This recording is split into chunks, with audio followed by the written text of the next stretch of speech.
तो कैसे हो लोग। तो भाई आज हम लोग देखने वाले हैं क्या होता अगर नारुतो रीबॉर्न हो जाता उसकी सारी की सारी मेमोरीज के साथ। तो भाई शुरू करते हैं इस वीडियो को। नारुतो बॉर्न वैसे ही होता है और उसे कुछ समझ नहीं आता है क्या होता है। उसे लगता है कि ये सब एक सपना है, पर फिर वो खुद को बच्चे की बॉडी में पाता है। उसे कुछ समझ नहीं आता ये सब क्या होता है और उसे लगता है कि सच में ये सब सपना है। पर जो उसे फील हो रहा था, जो उसे महसूस हो रहा था, जो रोने की आवाज़ उसे आ रही थी कुशिनो और मिनाटो की, वो बिल्कुल असली थी।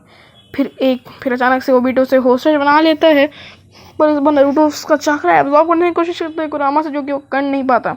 बस उसे लगता है कि वो मर जाएगा क्योंकि उसके पास पेपर बॉम्ब्स लग गए थे। बट अपना मिनाटो तो है भाई, वो उसको बचा लेता है। फिर नारुतो एकदम टूट जाता है अपने मॉम डैड को अपनी आंखों के सामने मरता हुआ देख। मिनाटो और कुशिना मारे जाते हैं। फिर नारुतो वैसे ही बड़ा होता है जैसे बड़ा हुआ था, पर वो इस बार उतना कुछ दिल पे नहीं लेता क्योंकि उसे पता था कि ये सब जल्दी ही चेंज होगा। फिर उचिहा मैसे करके एक दिन पहले नारुतो हिरोजन को अपने ऑफिस बुलाता है और बोलता है कि मुझे पता है कि आप उचिहा के साथ एक अच्छी डील कॉन्ट्रैक्ट साइन कराना चाहते हो, पर डांजो ऐसा नहीं चाहता। डांजो बिल्कुल भी बिलीव नहीं करता है उचिहा पर। डांजो को लगता है कि उचिहा थ्रेड है पूरे के पूरे लीफ विलेज के लिए। डांजो चाहे तो अभी स्टोन विलेज जाकर खुद किडनैप होने का ड्रामा करेगा, जिसकी वजह से स्टोन और लीफ के बीच लड़ाई शुरू हो जाएगी, जिसमें बाकी सारे नेशंस भी ऐड हो जाएंगे, जिसकी वजह से फोर्थ ग्रेट निंजा वॉर तुरंत शुरू हो जाएगी। जिसके बाद हिरोशिन को थोड़ा शॉक भी होता है डांजो का नाम सुनकर। नारुतो बोलता है कि तुम्हें दवाइयों की ज़रूरत है, तुम थोड़ा सा थक गए हो।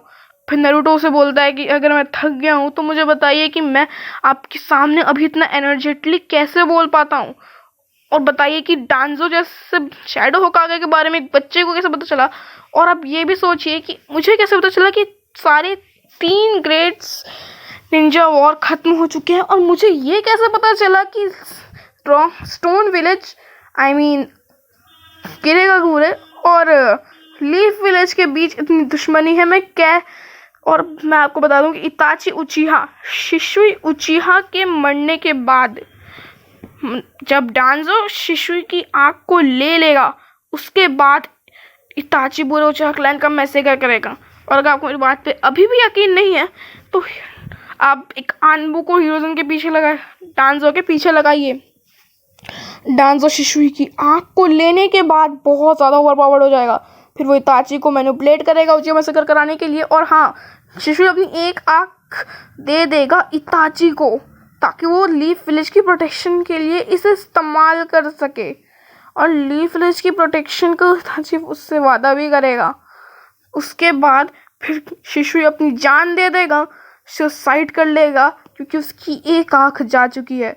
हिरोजन थोड़ा शॉक होता है कि नारुतो को इताची और शिशुई तक के बारे में पता है, जो कि और इताची तो रूट का सबसे काबिल मेंबर था ककाशी के बाद।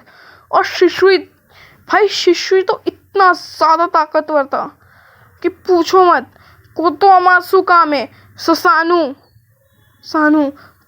और इस बंदे को बॉडी फ्लिकर कहा जाता था।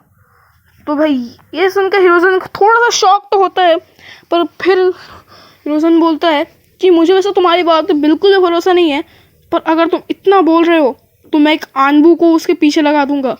हालांकि हिरोजन जानता था कि नारुतो एकदम सच बोल रहा है, क्योंकि आनबू जैसी ऑर्गेनाइजेशन के बारे में नारुतो को कोई आइडिया नहीं था। फिर वैसा ही होता है, हिरोजन आनबू को यानी कि एक यूं कहें यामाटो को पीछे लगा देता है डांजो के, क्योंकि यामाटो डांजो को बहुत अच्छे से जानता था। वो उसके अंडर काम कर चुका था।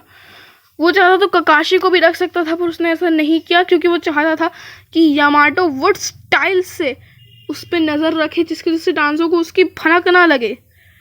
और फिर यामाटो उसके पास आके बोलता है जैसा उन्होंने बोला सब सही है।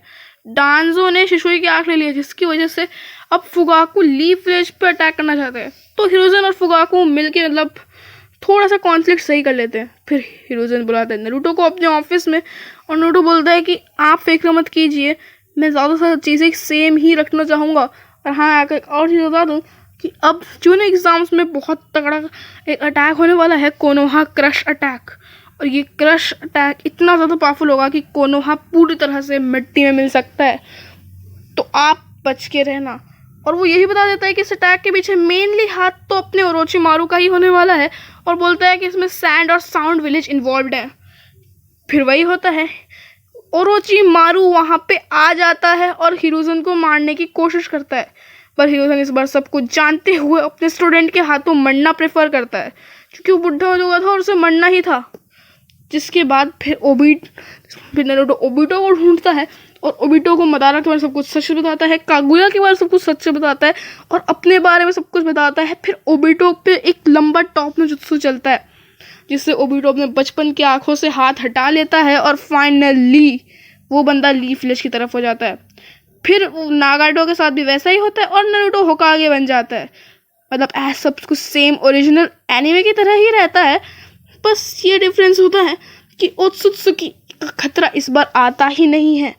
अब बोलोगे कैसे? तो भाई बिको बंदे ने शिनोबी वॉर होने से रोक दी, कागुया सील नहीं हुआ, और कागुया के सील होने के बाद ही ओत्सुत्सुकी का खतरा हुआ था। तो इस बार कागुया आया नहीं तो ओत्सुत्सुकी का खतरा भी नहीं हुआ।